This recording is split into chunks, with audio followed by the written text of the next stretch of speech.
A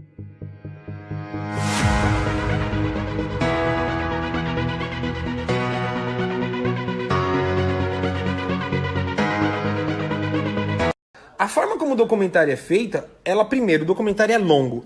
Eu sempre penso o seguinte, se você tem um ponto de vista, se você tem um argumento forte, você consegue chegar em 15, 20 minutos, você dá esse argumento e acabou. Você precisar de 4 horas martelando, indo e voltando, desculpa, você não tem um argumento, você não tem uma evidência, você não tem uma prova. Você só está tentando convencer a gente pelo cansaço. E o que o documentário faz é isso. Uma parada super perturbadora, porque ele fala de um homem que teria 30 e poucos anos molestando de uma criança, e daqui a pouco vem a mãe, ou alguém da família, ou a avó, falar: ah, era maravilhoso, a gente não conseguia parar de pensar, que sorte a nossa de estarmos convivendo com um ser humano tão maravilhoso. Porra, é doentio isso daí. E como eu falei, eu não consigo acreditar porque não me mostrou nenhuma prova, não me mostrou nenhuma evidência. Esses dias todos eu fiquei longe da internet. O que eu fui fazer? Eu juro, eu fui pesquisar, eu fui assistir documentários sobre esse assunto. Eu fui ver vários documentários, eu vi um monte de documentários sobre esse assunto e eu vi um monte de depoimento. Eu vi o documentário das vítimas do R. Kelly, eu vi um monte de outros depoimentos sobre vítimas de abuso sexual e assim...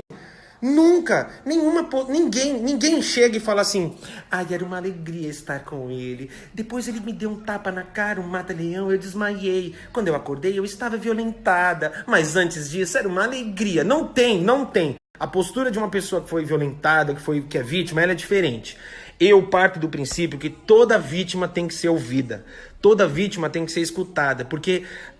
justamente quando a gente não dá ouvido para essa vítima, essas vítimas elas começam a se calar, e aí elas guardam isso, elas vão levar isso como um fantasma pro resto da vida, e o agressor vai sempre ter a possibilidade de repetir isso. No entanto, eu acho que a gente tem que, acima de tudo, entender o que é uma vítima. Eu acho que uma pessoa não pode chegar publicamente e falar: sou uma vítima, pá! E o que ela fala tem credibilidade. Não pode. Porque simplesmente o R. Kelly tá pagando agora por uma série de erros comprovados. O Bill Cosby...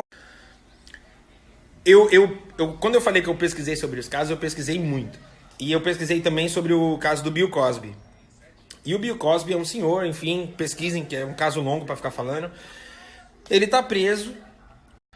Durante anos foram levantadas as suspeitas, durante anos foram feitas acusações. Eu sou uma pessoa que durante muitos anos não acreditei, porque eu adoro o Bill Cosby.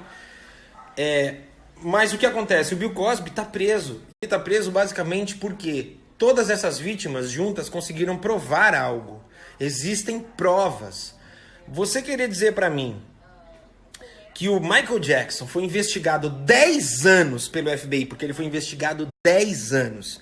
O cara teve todos os sigilos possíveis quebrados. Sigilo de cartão de crédito, sigilo de hotel, sigilo financeiro, sigilo de e-mail, sigilo de tudo. Ele teve a casa e o escritório invadido e levaram todos os computadores, notebooks e HDs. Pouca gente sabe disso, mas quando o Michael foi investigado, uma das coisas que ele perdeu foi músicas. O Michael tinha músicas guardadas em HD, essas músicas foram levadas porque todos os HDs foram levados como evidência. Não foi encontrado nada. Você quer então me dizer que 2 caras que defenderam o Michael no passado se juntam, fazem um documentário unilateral, cheio de furos, cheio de buraco, e esses caras têm mais peso do que todo o sistema de judiciário americano? Tem um jornalista que ele fez uma colocação incrível.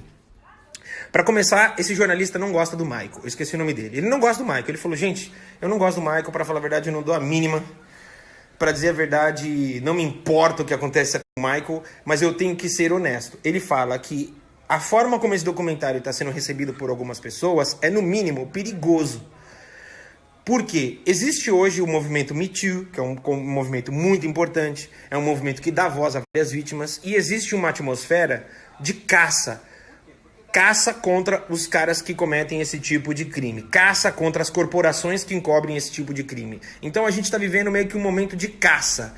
E o que acontece é muito simples. Às vezes essa atmosfera de caça pode cegar a gente. E esse cara defende uma coisa: se diante de uma evidência, se diante de um julgamento, a palavra de 2 pessoas... Então esse jornalista, voltando, ele fala que essa atmosfera de caça pode cegar as pessoas.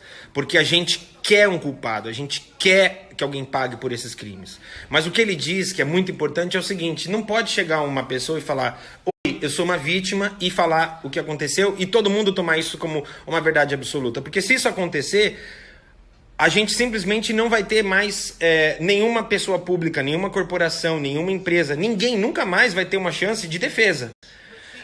O Michael não está aqui para se defender. E o fato do Michael não estar aqui para se defender, na verdade, é o que abre precedente para todo esse documentário. Porque o Michael não está aqui para ser processado, o Michael não está aqui para poder falar o que aconteceu, a versão dele.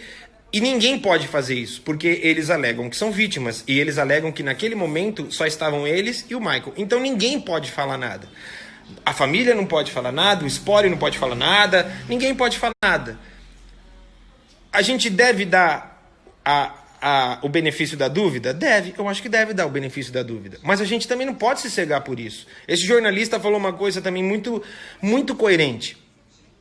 Se o que esses caras estão falando for verdade, a gente pega o nosso sistema judiciário, que é tido como modelo no mundo inteiro, e joga fora.